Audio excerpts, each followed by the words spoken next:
골로새서 3장 12절에서 14절에 있는 말씀입니다.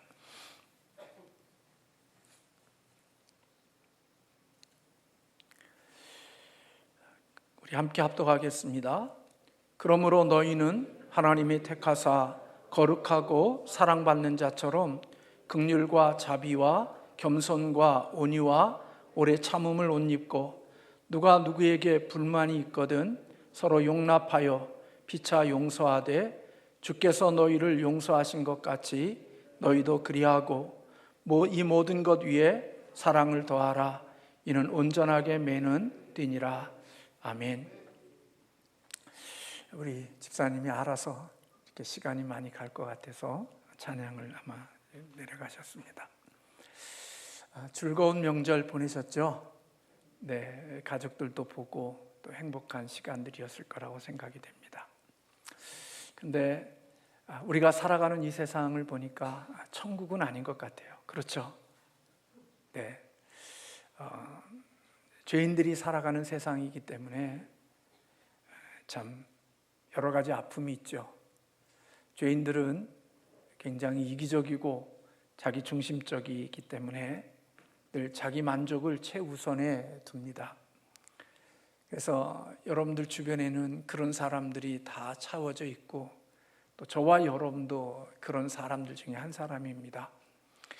그러니까 나도 그렇고 내 주변에 있는 사람들도 그렇고 자기 만족과 자기 행복이 최우선되어진 사람들과 함께 더불어 살아가니까 우리는 살아가는 가운데 속에 그들로 인하여 상처를 주기도 하고 상처를 받기도 하고 살아갑니다. 때로는 속임을 당하기도 하고, 때로는 사기를 당하기도 하고, 때로는 배신을 당하기도 합니다. 우리는 그것이 아프고 또 슬프고 때로는 고통스럽지만 그것이 우리의 살아가는 인생이고 삶의 모습이라는 생각이 듭니다. 추석 명절에 우리 가족들과 함께 만나서 함께 즐겁고 행복한 시간들을 보냈겠지만, 어떤 사람들에게는 이 추석 명절이 참으로 마음의 상처를 받는 시간이었을 거고 또 힘든 시간이었을 거라고도 생각이 되어집니다. 이런 마음에 받는 이 상처는 우리가 일상을 살아가는 가운데 속에 우리에게 있는 거지만, 그러나 그 상처를 그냥 내버려 두면, 방치해 두면 마치 우리의 곪은 고름과 같이 우리의 상처를 더욱더 어려움 가운데 처하는 것처럼 우리 마음에 받은 상처와 고통을 그냥 내버려 두면 우리를 더 어렵게 만드는 것으로 이끌어갑니다. 그렇다면 죄인들이 살아가는 환경 속에서 내가 받은 상처와 마음의 고통을 어떻게 치료할 수 있을까? 어떤 방법으로 그 문제를 해결할 수 있을까? 그것은 여러분들이 충분히 예상하시겠지만 그것은 바로 하나님의 주시는 방법인 용서를 통해서 우리의 마음의 상처와 우리의 마음의 것들을 치료할 수 있습니다. 우리에게 과거에 일어난 일들은 우리는 바꿀 수가 없습니다. 내게 이미 이루어진 일이니까 그 이루어진 일들을 우리가 어떻게 할 수 없죠. 단지 그 일에 대한 감정적인 반응을 달리할 수 있을 뿐입니다. 분노하든지 슬픔 가운데 있든지 증오심을 갖든지 공포 가운데 있든지, 아니면 자기의 감정을 억누르고 아무것도 없는 것처럼 그렇게 위장하든지, 그런데 이런 모든 방법은 결코 우리를 더욱더 유리하게 하지 않습니다.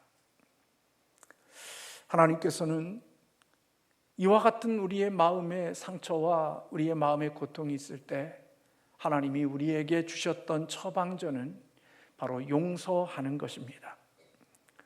하나님은 인간을 창조하시고 인간이 하나님을 대적했을 때 에덴 동산에서 그를 추방시킨 다음에 그들과 함께 화목과 관계를 다시 회복하셨던 것은 바로 용서를 통하여서 그 일을 이루셨습니다. 그래서 용서는 기독교의 핵심이고 사랑과 용서는 우리 기독교의 가장 중요한 것이라고 볼 수 있습니다.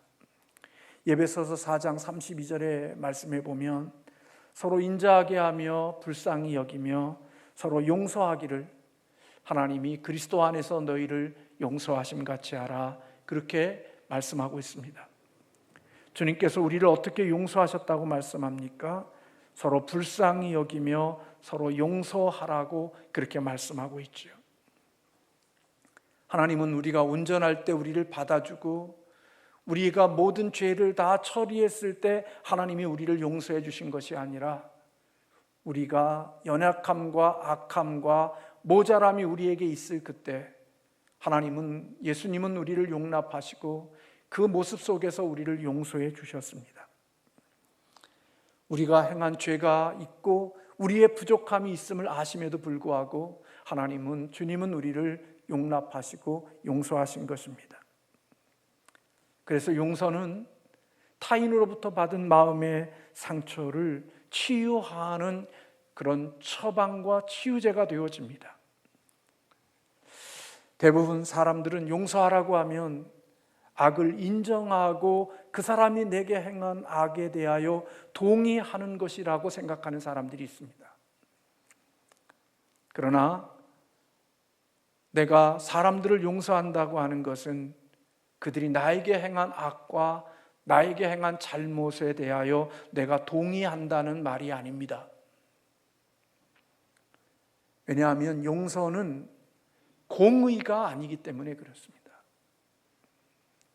공의는 언제나 그 사람의 죄가 있냐 없냐 그것을 묻지만, 용서는 그 사람의 죄가 있느냐 없느냐의 문제가 아니라 그가 내게 끼친 악과 내게 끼친 해로움의 잘못을 내가 복수하거나 징계하지 않는 것을 선택하는 것이 용서입니다. 용서라고 하는 것은 그래서 옳고 그름의 문제가 아닙니다. 그가 내게 악을 행했고 내게 잘못했음을 내가 알면서도 그것에 대해서 내가 보복하거나 징계하지 않는 것을 선택하는 것, 그것이 바로 용서입니다. 오늘 본문에 보면 사도 바울은 그리스도인의 덕목이 바로 이 용서이고 사랑이라고 말씀하고 있습니다. 용서라는 게 뭡니까? 사전적인 의미는 지은 죄나 잘못한 일을 꾸짖거나 벌하지 않고 덮어주는 것이 용서다, 그렇게 사전적인 의미는 그렇습니다. 해밀턴이라는 분은 용서란 지우는 것이다, 떨쳐버리는 것이다, 멀리 보내는 것이다 라고 그렇게 말했습니다.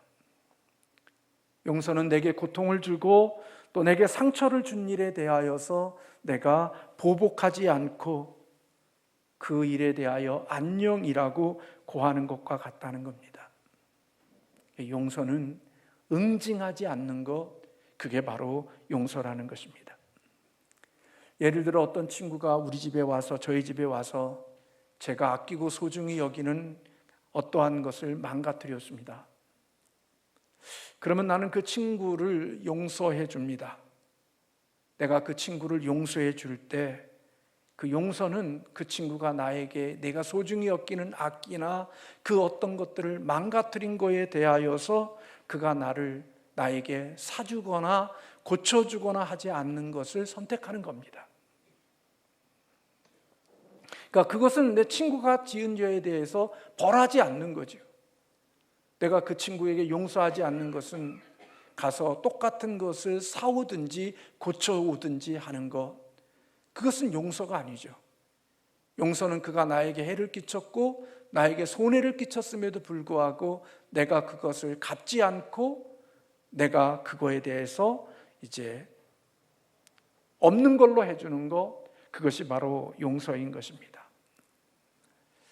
그래서 잘못에 대한 벌은 내가 처리가 되어졌지만, 그러나 용서에는 참 아픔이 있습니다. 왜냐하면 내가 그 친구에게 너희 괜찮아, 내가 너에게 돌려받지 않을 거야, 내가 이거에 대하여서 네가 싸우지 않아도 돼 하고 죄의 벌에 대하여서 용서해 주면 그 잘못에 대한 것들은 이제 용서가 되어졌지만 여전히 남는 게 있습니다. 그것은 바로 내가 망가진 그 악기나 내게 있는 소중한 것을 내가 값을 지불해야 되는 어려움이 내게 남는 것입니다. 그 남은 비용을 내가 처리해야 되는 것입니다. 그런데 여러분, 악기라고 하는 것에 대하면 그렇지만 그것과 비교할 수 없을 만큼 소중한 것을 내게 손해를 끼쳤을 때, 도대체 그 어떤 것으로 원상이 회복되지 않는 일을 우리가 당했을 때, 그때는 우리가 어떻게 해야 됩니까? 성경은 그때에도 여전히 우리에게 용서할 것을 말씀하고 있습니다.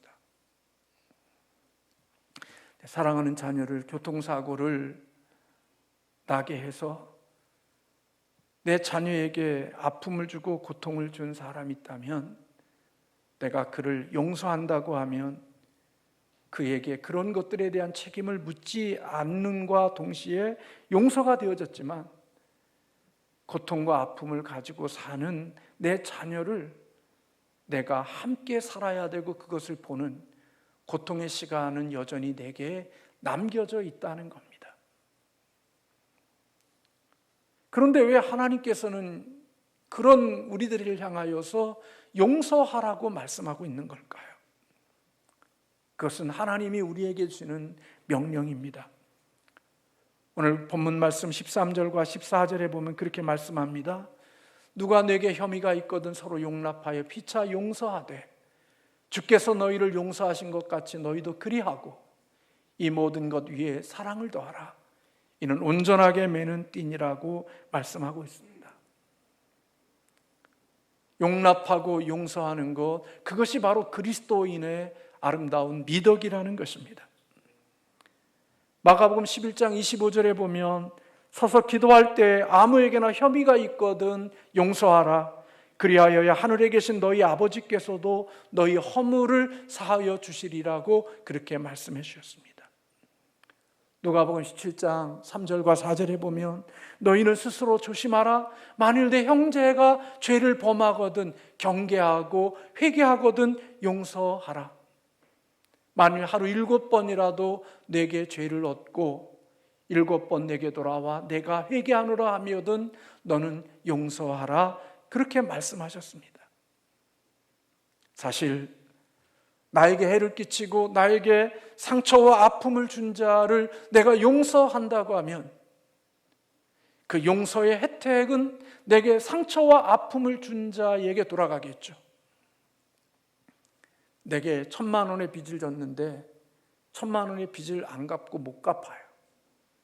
그럼 내가 그를 용서했다라는 말은 내가 더 이상 그 사람에게 1,000만 원을 다시 돌려받지 않겠다는 거거든요. 그러면 1,000만 원이라는 돈은 여전히 내게 책임으로 남는 거지요. 그러니까 용서하게 되면 모든 혜택은 상대방이 받는 것 같아요. 근데 하나님께서 우리를 향하여서 용서하는 삶을 살라는 것은 단지 내게 상처와 아픔을 준 사람에게 주는 유익만을 위해서 용서하라고 하는 것은 아닐 거예요.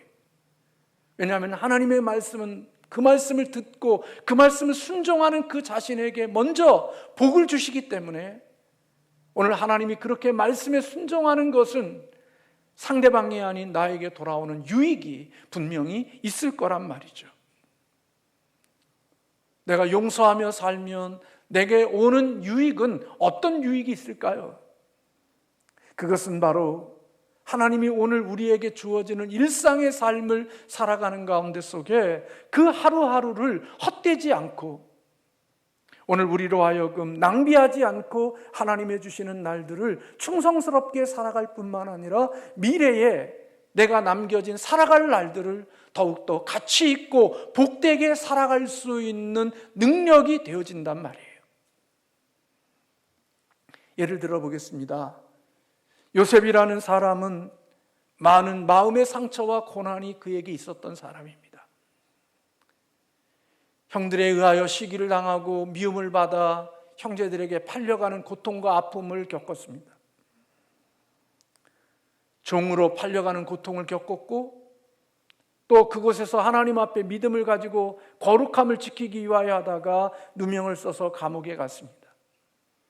감옥에서 꿈을 해몽해 주었는데도 불구하고 그 꿈을 해몽받은 사후 살아난 사람은 요셉을 기억하지 않았습니다. 요셉의 인생 가운데 속에 일어난 일들을 본다고 하면 요셉은 참 마음의 상처와 마음의 고통이 많이 있는 사람입니다. 그는 자기가 받은 마음의 상처와 마음의 고통으로 인하여서 그는 분노할 수도 있었고, 억울함 때문에 누군가를 증오할 수도 있었고, 누군가를 향하여 미워하거나 그리고 그 마음속에 악한 감정을 품고 인생을 살아갈 수 있는 자가 될 수 있었을 것입니다.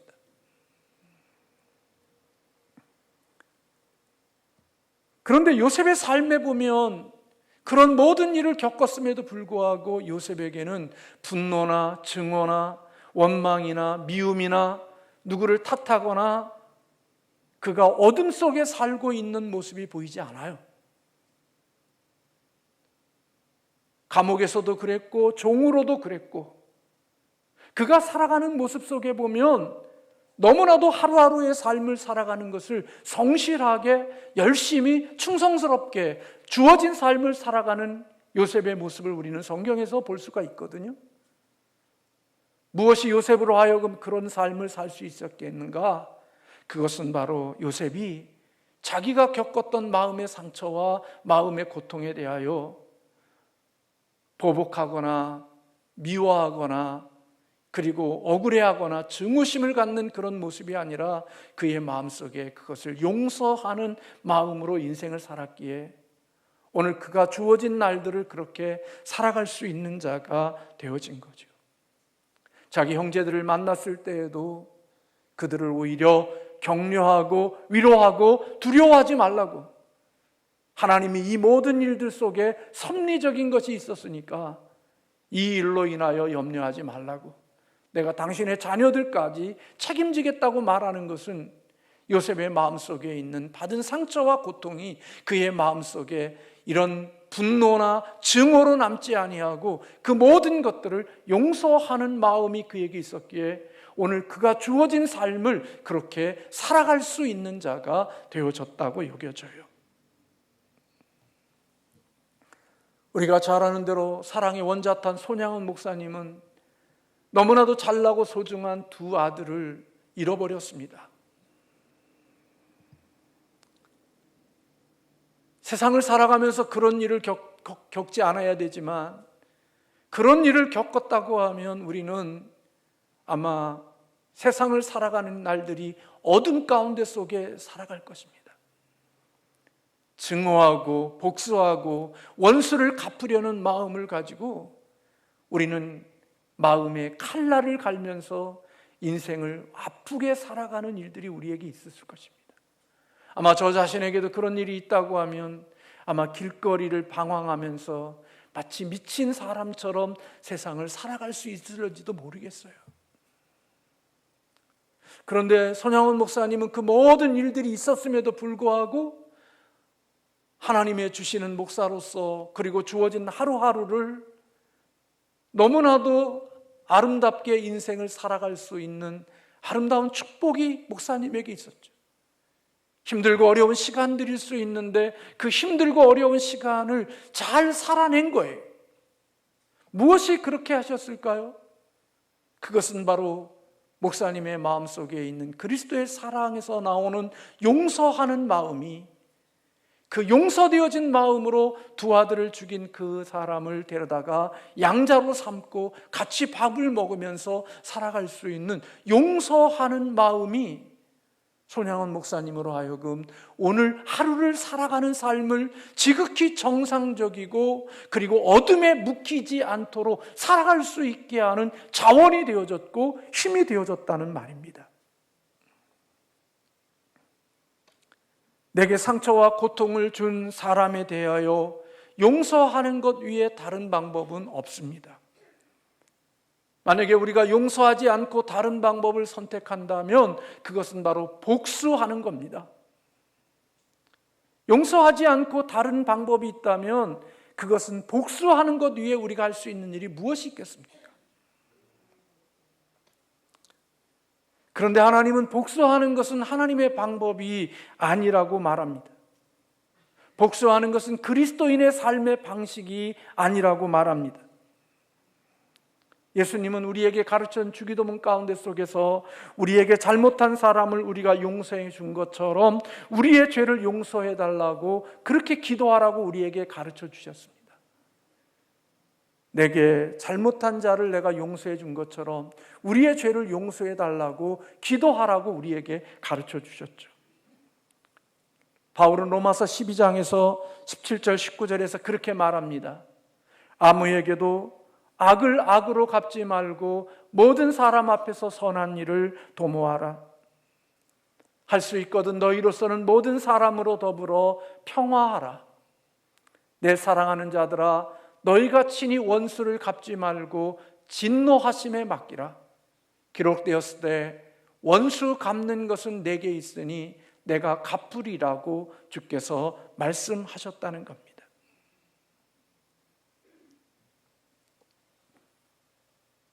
여러분, 악을 악으로 갚고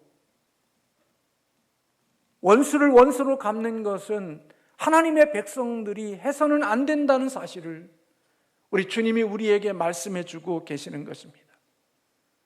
마태복음 6장 15절에는 너희가 사람의 과실을 용서하지 않으면 너희 아버지께서도 너희 과실을 용서하지 아니하시리라 그렇게 말씀하고 있습니다. 이 말씀을 준비하면서 제가 읽은 책 가운데 속에 용서하지 않는 것은 마귀를 내 마음에 초대하여 드리는 거라고 그렇게 기록되어져 있는 글을 읽었습니다. 내가 누군가를 용서하지 않는 마음을 가지고 살아가면 그 용서하지 않는 마음 속에 누구를 끌어들이는 거냐? 마귀가 그 마음 속에 들어오는 통로가 되어진다라는 것입니다. 여러분, 마귀가 우리 마음 안에 들어오면 어떤 일들을 행할까요? 마귀가 우리 마음 속에서 들어와서 하는 일들은 어떤 것일까요? 우리를 유익하게 하고 우리에게 좋은 것들을 주도록 마귀가 일할까요? 마귀가 우리의 마음 속에 들어오면 마귀가 우리에게 주는 것은 어둠이고 캄캄함이고 불행한 일들을 우리 가운데 속에 일어나게 하는 일들을 행하게 되는 거죠. 그래서 내 마음속에 용서되지 않는 누군가로 받은 상처와 마음의 그 고통의 문제를 가지고 내가 용서하지 않는 증오와 미움과 복수하고자 하는 마음이 내 마음속에 살아 역사하고 움직이고 있다면 그 마음속에 누가 들어오는 거냐? 마귀란 놈이 그 마음속에 들어와서 내 삶에 내 마음의 밭을 온갖 흔들어 놓음으로 말미암아 나를 이 상처받은 그 마음을 더 고통과 더 아픔으로 내 인생을 집어넣는 일들을 마귀란 놈이 한다는 거예요. 받은 상처도 아프고 받은 고통도 내 마음속에 큰데 그것이 용서되지 못한 마음으로 남아있게 되어지면 그 상처와 그 고통이 나로 하여금 더 큰 고통으로 나로 하여금 더 아픈 자리로 나를 이끌어가는 계기가 되고 동기가 되어진다라고 오늘 본 거지요. 내 마음속에 있는 증오와 분노와 복수하고자 하는 마음이 내 마음속에 있으면 마귀란 놈은 나로 하여금 더욱더 캄캄한 어두움으로 나를 이끌어 간다는 겁니다.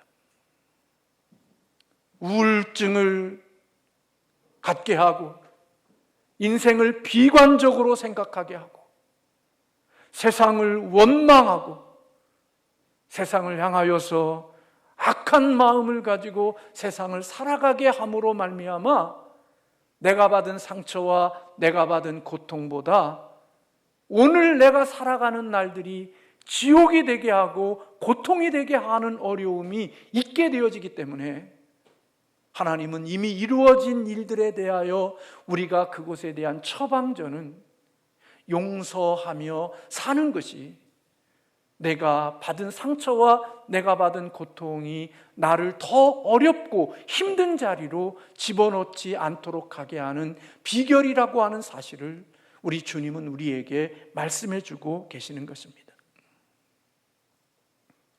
하나님께서 우리에게 은혜를 베풀어 주셔서 내가 복수하는 마음을 내려놓고 용서하는 마음을 갖게 되어지면 하나님이 그 용서하는 마음 속에 하나님이 주시는 게 있는데 그것은 바로 자유인 것입니다. 내 마음 속에 마귀가 주는 것들에 대한 덫에 걸리지 않게 하고 마귀가 가져다 주는 함정에 걸리지 않게 하는 우리에게 진정한 자유함을 우리에게 허락해 주셔서 받은 상처와 고통 속에서도 내가 묶이지 않고 오늘을 살아갈 수 있는, 오늘을 힘있게 살 수 있는 자원과 능력이 우리에게 주어지는 것이라는 겁니다. 그래서 여러분, 용서는 자기 중심적인 삶을 사는 사람들에게 주시는 선물이 아니라 용서는 이타주의적인 삶을 사는 사람에게 주시는 하나님의 선물인 거예요. 그래서 내가 받은 상처가 아픔이 있지만 그 아픔을 가진 준자에게 돌려주는 것이 아니라 그 비용을 내가 치르는 자로서의 삶의 아픔의 삶을 살지만 그 삶이 오히려 나로 하여금 더 악한 악순환의 자리로 집어넣지 않고 나를 어둠으로 들어가게 하는 것이 아니라 나를 빛으로 이끌고 나를 오늘 또 삶을 행복하게 살 수 있고 자유롭게 살 수 있게 하는 능력이 바로 용서하는 마음속에 하나님이 담겨준 아름다운 축복의 열매라는 겁니다.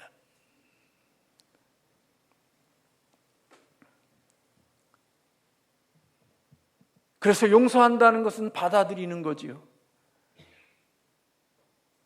근데 여러분, 용서하지 않으면 우리는 죄송하지만은 우리는 그리스도를 닮아갈 수가 없어요.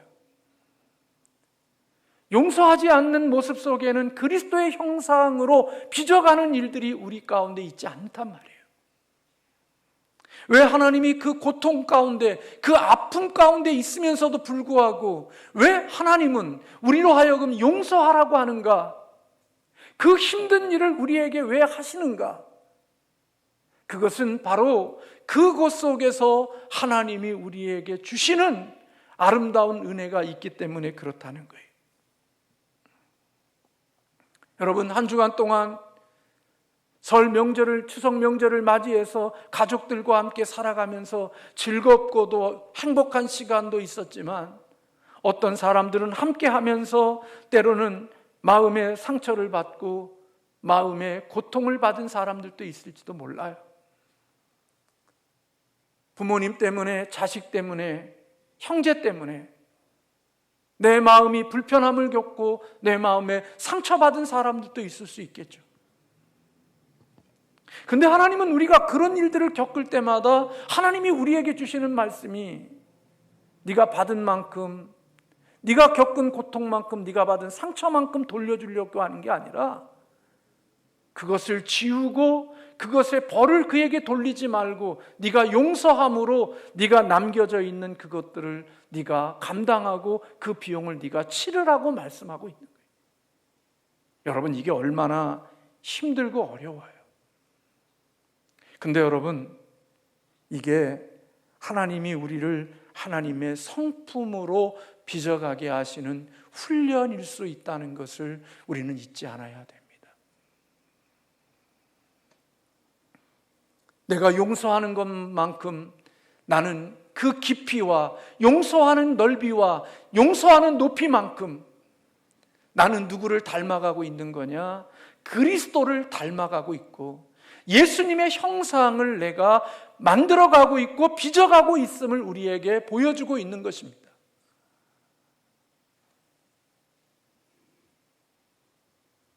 용서의 크기가 클수록 그 사람은 주님의 모습을 닮아가는 것이고 주님의 형상이 그에게 이루어진 것입니다.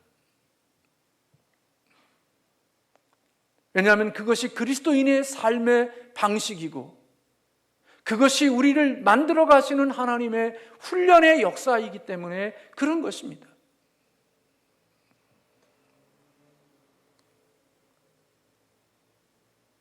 저와 여러분이 인생을 살아가면서 만약에 그러한 삶의 방식으로 살았다면 그 환경과 그 형편을 떠나지 않고 그런 모습 속에서 여러분이 살아오셨다면 여러분들은 그 힘들고 어려운 시간을 지나면서 여러분들이나 저의 마음속에 그리스도를 닮아가는 모습들이 우리의 모습 속에 만들어졌고 우리의 모습 속에 빚어지는 일들이 있게 되어졌을 거라는 거예요.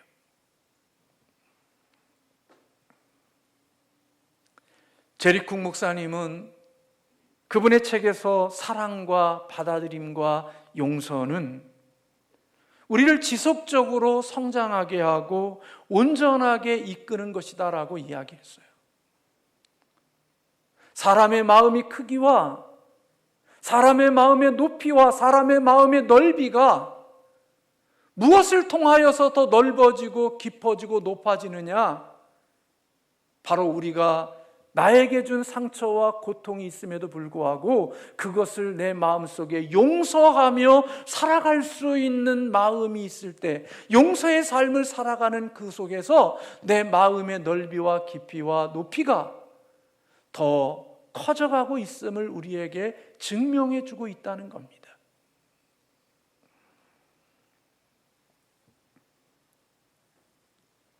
그래서 사랑하고 받아들이고 용서하는 이것은 교회나 하나님을 믿음을 가진 사람들에게 있어서는 참으로 필요한 것이라는 겁니다. 건강한 교회가 되고 영향력 있는 교회가 되어지고 영향력 있는 성도가 되어지려고 하면 사랑할 줄 알아야 되고 받아들일 줄 알아야 되고 용서할 줄 아는 이 세 가지가 있어야 영향력 있는 사람이 되어질 수 있고 건강한 교회와 건강한 공동체가 되어질 수 있다는 겁니다.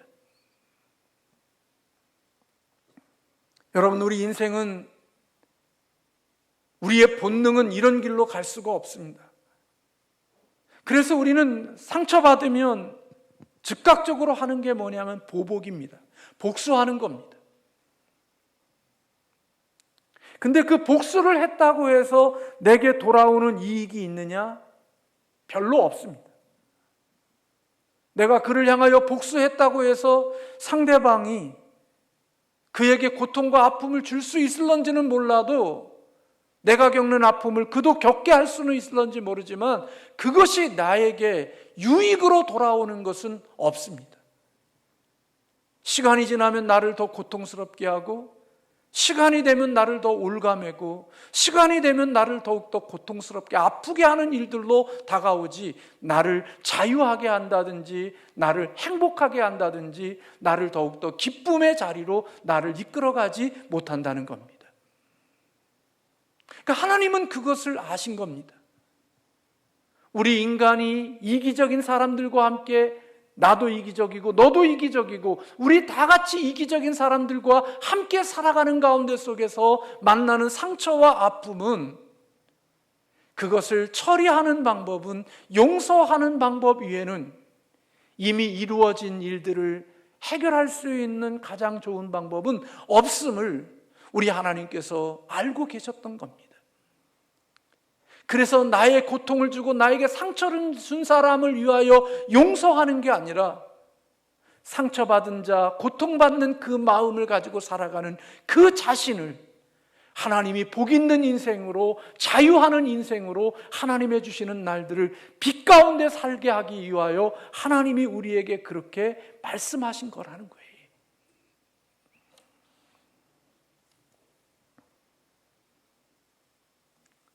그래서 사랑과 용서는 일상적인 것들을, 특별한 것들을 만들게 하는 능력이 있죠. 여러분, 살아가면서 사랑이 있고 용서가 있으니까 여러분의 자식과 함께 산 겁니다. 만약에 어머님의 사랑과 용납이 없었다면 그 자식과 어떻게 함께 살겠습니까?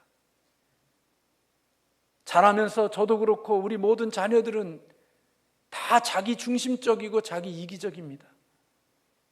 살아보면서 제가 보니까요, 자녀들은 다 그렇더라고요.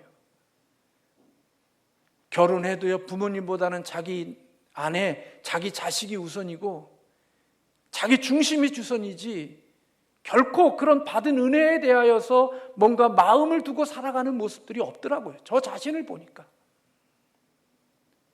그렇게 살아오면서 평생 어머니나 부모님의 그 헌신과 희생을 가지고 살아와서 살만한 사람이 되어졌으면 이제는 부모님을 위하여 뭔가 마음도 드리고 물질도 드리고 삶을 드리면서 살아야 될 것 같은데, 결혼하고 나니까 보이는 거는 부모님이 보이는 게 아니라 지 아내와 남편과 자식밖에 보이지 않더라고요.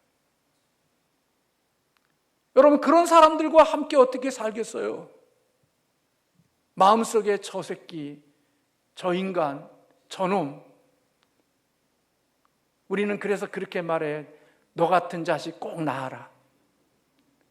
더도 말고 덜도 말고 너 같은 놈 낳아라. 그런 마음 가지고 살죠. 근데 너 같은 놈 낳아라는 마음 가지고 살 때 그 마음에 하나님이 주시는 복이 있냐고요. 선하고 좋은 게 그 마음속에 담겨져 있냐고요. 없어요. 그 속에, 그런 마음속에 누구 역사하느냐? 마귀와 사탄이 역사해서 나로 하여금 더 미워하고 더 증오하고 그를 향하여 더 나쁜 마음을 갖게 해서 더욱더 관계를 깨트리고 멀어지게 하는 일들로 우리의 삶을 더 악순환으로 만든단 말이에요. 그래서 하나님은 그걸 아신 거예요.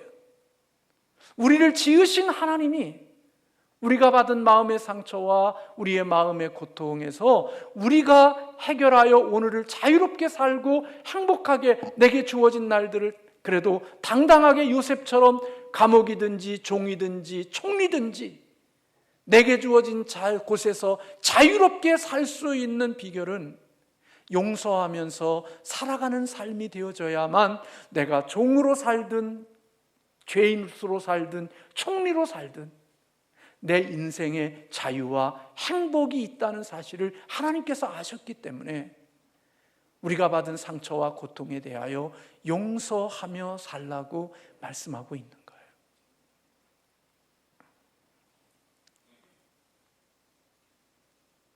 세상을 살면서 우리 인간은 서로 배신하고 배신당합니다. 때로는 억울해서 못 살 때가 많이 있죠. 헌신하고 희생하고 공들이고. 그런데 여러분, 사람이라는 건 얼마나 냉정한지, 받을 때는, 또 함께 할 때는, 은혜를 입을 때는 사람들이 모든가 평생에 함께 할 것 같지만 그것보다 또 하나의 이익이 생기게 되어졌을 때는 너무너무나도 냉정하고 냉혈하게 자신의 살 길을 찾아 떠나는 사람들이 이 땅에는 많이 있습니다. 그것이 저일 수 있고 여러분일 수 있고 우리 주변에 살아가는 사람들입니다.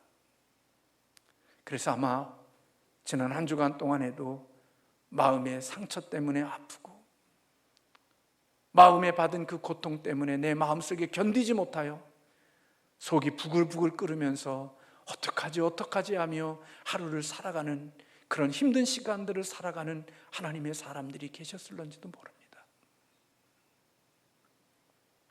하나님은 상처받은 우리가 더 큰 상처로 인하여 우울증으로 빠진다든지, 누군가를 복수함으로 말미암아 우리가 감옥에 간다든지, 우리의 인생을 그렇게 함으로 우리의 인생이 지옥 같은 인생이 되기를 하나님 원치 않는다고요.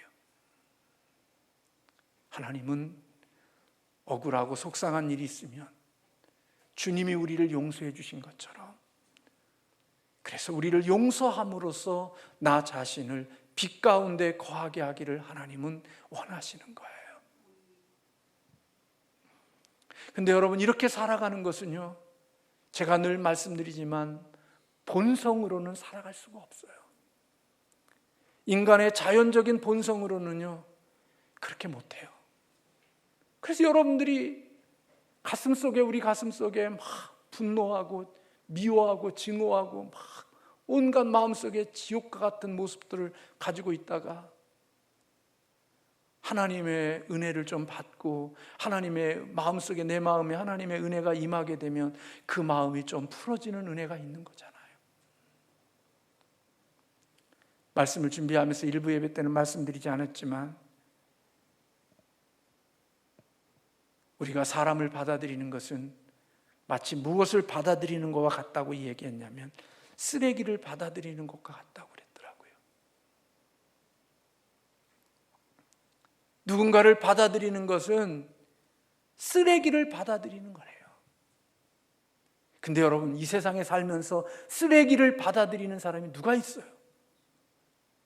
이 땅에는요, 쓰레기를 받아들이는 사람은 아무도 없어요. 하수처리장과 같은 그곳에서나 그것을 받아주지, 그런 것들을 받아들이는 사람은 없다고요.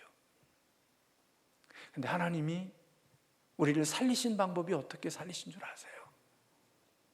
저와 여러분을, 쓰레기 같은 우리를 하나님이 받아주신 거예요. 하수처리장에 보내야 될 쓸모없는 저와 여러분을 하나님이 받아주셔서 용서해 주시고 우리를 살려주신 거예요. 그러니까 우리는 누군가를 용서할 때 나를 받아주시는 하나님의 그 사랑, 용서해 주시는 그 사랑을 기억하고 쓰레기 같은 나를 받아주신 그 하나님의 마음으로 내 자식도 받아주고 부모님도 받아주고 형제도 받아주고 이웃도 받아주는 마음이 우리의 마음속에 있을 때, 그 받아준 마음속에 힘들고 어려움은 있지만 하나님이 그 속에서 우리의 삶의 자유와 하나님의 주시는 것들이 그 속에 담기게 하셔서 마귀가 우리의 마음을 요동치 못하도록 우리의 심령을 굳게 붙잡아 주시는 하나님의 은혜와 하나님의 축복이 있단 말이에요. 하나님은 우리가 오늘을 살아갈 때 지옥 가운데 있기를 원치 않고, 하나님은 상처받은 그곳에서도 천국 되어 살아가기를 하나님은 원하시는 거예요. 그래서 우리를 향하여 오늘 이와 같은 말씀을 주시는 거예요. 그래서 여러분, 용서는 어느 날 갑자기 맺는 열매가 아니에요. 이 용서는요, 참 힘들지만 하나님이 주시는 매일매일의 삶이어야 되고 일상이어야 되는 거예요. 어렵죠? 여러분, 나에게 고통을 주는 사람이 쉽게 없어져요? 여러분 자녀들 쉽게 없어지냐고요? 여러분 남편 아내 쉽게 없어져요? 용서하지 않고 살려고 하면 복수하는 방법밖에 없어요. 그러면 그와 함께 할 수가 없는 거죠. 근데 그런 사람과 함께 살아가려고 하면 여러분, 어느 한 번의 용서가 되냐고요? 예수님께서 말씀하셨잖아요.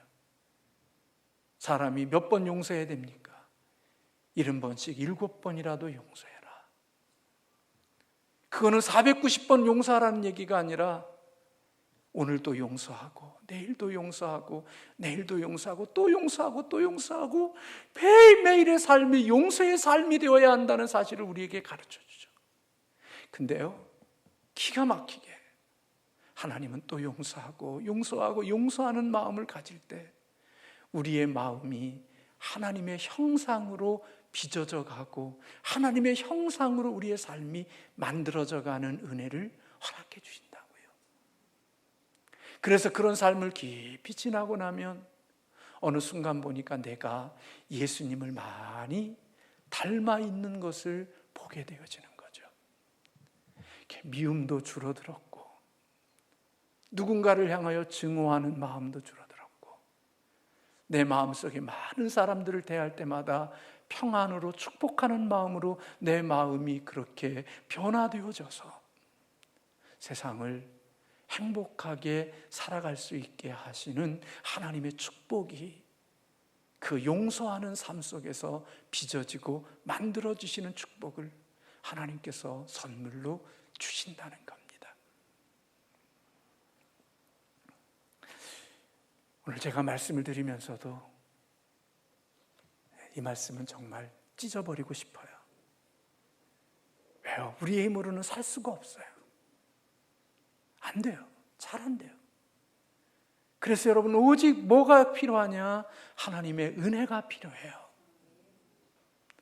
미움 있는 자식을 볼 때 기도하셔야 돼요. 나를 불편하게 하는 부모님을 만날 때 기도하셔야 돼요. 나에게 고통을 주는, 상처를 주는 형제를 만날 때 하나님께 기도해야 돼요. 하나님의 은혜 없이는 못 만나요. 그리고 더 많은 상처를 입고 인생을 살아가요. 근데 하나님의 은혜가 있으면 놀랍게도 우리가 그 일을 감당할 수 있을 때 하나님이 나를, 쓰레기 같은 나를 받아주셔서 오늘 이런 자로 만드신 것처럼 하나님이 내가 받아들인 그 쓰레기가 시간이 지나면 내 곁에 어느 날 보석이 되고 보물이 되어 내 앞에 나타날 수 있는 아름다운 축복이 될 수 있다는 거예요. 사랑하는 주의 백성, 저와 여러분들, 오늘 그리스도의 미덕이 저와 여러분에게 있어서 하나님의 복 있는 삶이 되어지시기를 주님의 이름으로 소원합니다. 한 주간 살면서 가족 때문에, 형제 때문에, 이웃 때문에 마음에 상한 것 있다면 오늘 주님의 말씀으로 다 용서하시고 그리스도가 우리의 마음속에 거하심으로 오늘 또 그것이 고름이 되지 않고 우리에게 더욱더 생명으로 나아갈 수 있는 축복의 은혜가 있기를 주님의 이름으로 축원합니다. 기도하겠습니다.